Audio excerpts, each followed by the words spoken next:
নমস্কার বন্ধুরা, AJP creation with রান্নাঘরে আপনাদের সকলকে স্বাগত জানিয়ে শুরু করছি আরও একটি নতুন পর্ব। আজ আরও একটি মজাদার নতুন ইন্টারেস্টিং রেসিপি নিয়ে হাজির হয়েছি আপনাদের সামনে। আজ আমি বানাবো চিকেন চাপের রেসিপি। চলুন তাহলে আর বেশি দেরি না করে রেসিপিটি শুরু করা যাক। রেসিপিটি শুরু করার আগে প্রত্যেকবারের মতো আপনাদের কাছে একটাই অনুরোধ, ভিডিওটা একটু স্কিপ না করে প্রথম থেকে শেষ পর্যন্ত দেখতে থাকুন এবং রেসিপিটি ভালো লাগলে অবশ্যই একটা লাইক করে চ্যানেলটিকে সাবস্ক্রাইব করে রাখার অনুরোধ রইল। রেসিপিটি বানানোর জন্য আমি এখানে বড় বড় সাইজের চিকেন কিন্তু নিয়ে নিয়েছি। তো এই পর্যায়ে এটাকে কিন্তু ধুয়ে আমি পরিষ্কার করে রেখেছি। প্রথমে এই চিকেনটাকে কিন্তু ম্যারিনেট করে নেব। তার জন্য প্রথমে দিয়ে দিচ্ছি জিরে গুঁড়ো, তারপর দিয়ে দিচ্ছি এখানে গরম মশলা গুঁড়ো, তারপর দিয়ে দিচ্ছি এখানে কিছুটা গুঁড়ো দুধ, দিয়ে দিচ্ছি কিছুটা কাশ্মীরি লঙ্কা গুঁড়ো,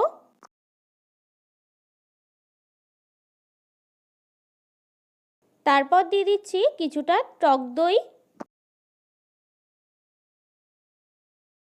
আমি এখানে 2 চামচ টক দই দিয়ে দিলাম। তারপর দিয়ে দিচ্ছি কিছুটা আদা বাটা, দিয়ে দিচ্ছি রসুন বাটা,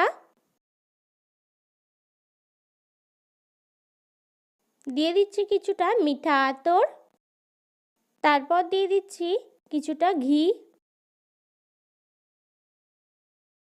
দিয়ে দিচ্ছি খুব সামান্য একটু চিনি, দিয়ে দিচ্ছি একটু কেওড়া জল,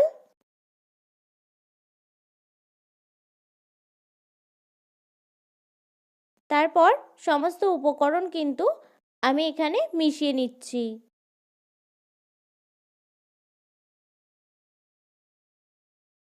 এই পর্যায়ে চিকেনটা কিন্তু আমার ম্যারিনেট করে নেওয়া হয়ে গেছে।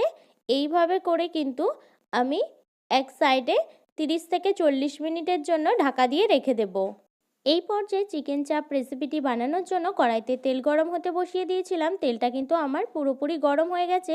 তারপর আমি এখানে পেঁয়াজ কুচি দিয়ে দিলাম।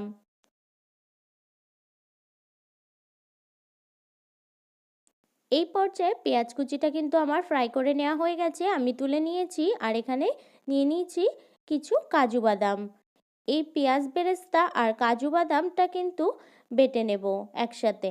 তারপর আমি এখানে কড়াইতে কিন্তু আবারও তেলের পরিবর্তে দিয়ে দিচ্ছি একটু ঘি।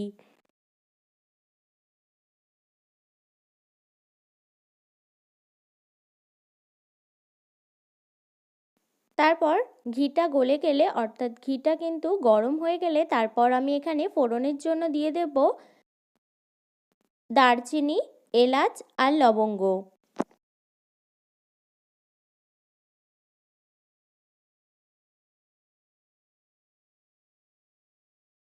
ফোড়নের থেকে সুন্দর একটা গন্ধ বেরোলে এখানে আমি দিয়ে দিলাম একটু রসুন বাটা,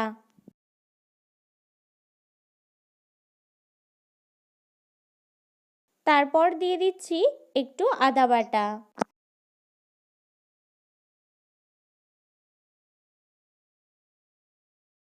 মশলাগুলোর কাঁচা গন্ধ যত সময় না চলে যাচ্ছে তত সময় একটু ফ্রাই করে নিয়ে তারপর ম্যারিনেট করে রাখা চিকেনটাকে দিয়ে দিচ্ছি।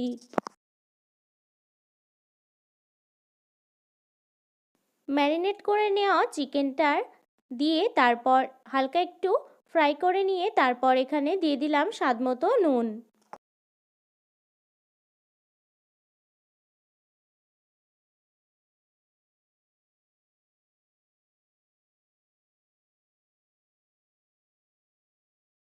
চিকেনটা কষিয়ে নেওয়ার মধ্যে আমার এখানে পেঁয়াজ বেরেস্তা আর কাজু বাদামটা কিন্তু বেটে নেওয়া হয়ে গেছে।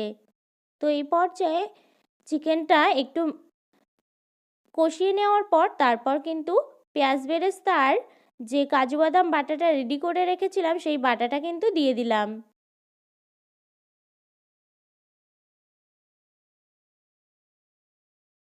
চিকেনটাকে ভালোভাবে কিছুক্ষণ কষিয়ে নেওয়ার পর তারপর আমি এখানে কিন্তু দিয়ে দিচ্ছি পরিমাণ মতো জল, তারপর দিয়ে দিচ্ছি একটু কাশ্মীরি লঙ্কা গুঁড়ো,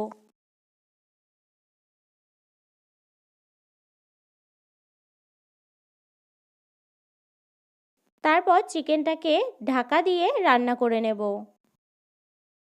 এই পর্যায়ে চিকেন চাপের রেসিপিটা কিন্তু আমার একদম পুরোপুরি রেডি হয়ে গেছে। দেখুন বন্ধুরা, কত সুন্দর একটা কালারও চলে এসেছে। তো এই পর্যায়ে আমি একটু দুধ কিন্তু দিয়ে দিলাম। দিয়ে আবারও আমি একটু নাড়াচাড়া করে 4-5 মিনিটের মতো রান্না করে নেব ঢাকা দিয়ে।